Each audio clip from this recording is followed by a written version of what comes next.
बेवफा काहे दिल तोड़ देलू रे, सपना देखा के मौके छोड़ देलू रे।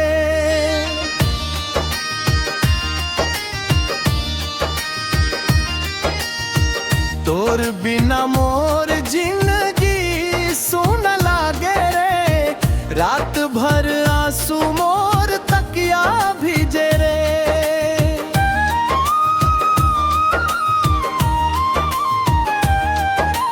पहले पहले तो कहले रहले जन्म जन्म साथ निभाए अब रे, आज उहे बात सब झूठ हो गेलक मोर दिल के काहे रुलायब रे। तोर फोटो देखी देखी रोवत हूँ, याद तोर हर पल सतावत रे। अरे बेवफा तोर झूठा प्यार मोर दिल के आग लगावे रे।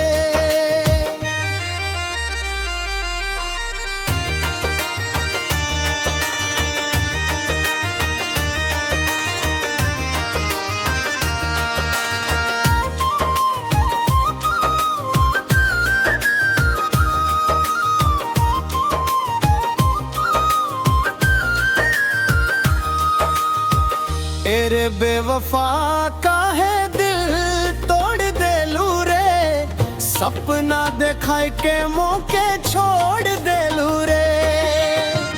तोर बिना मोर जिंदगी सुन लागे रे, रात भर आंसू मोर तकिया भीजे रे।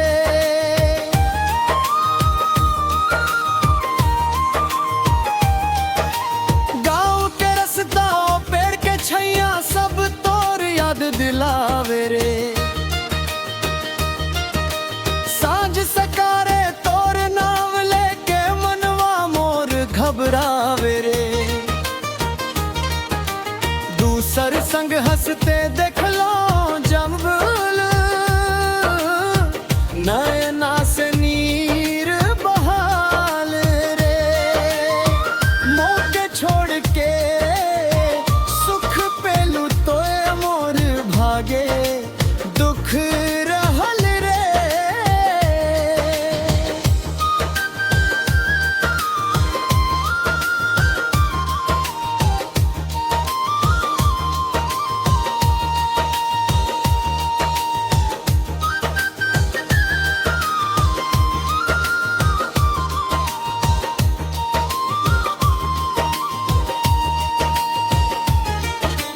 चांदनी रातों फीका लागे फूलों में खुशबू नहीं खेरे,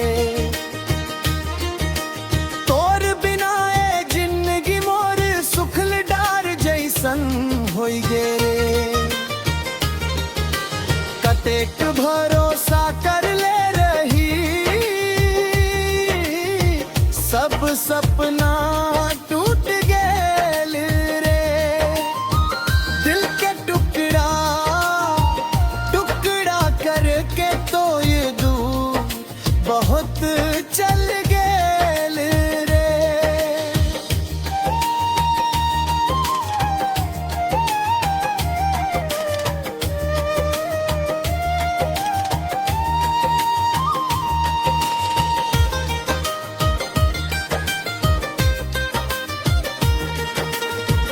अब तोर राह नहीं देखब रे, दिल के दर्द छुपायब रे।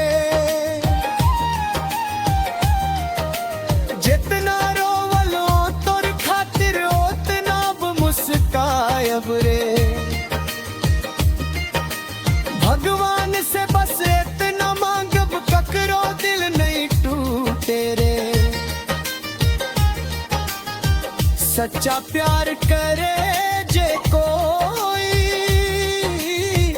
ओकर नसीब नहीं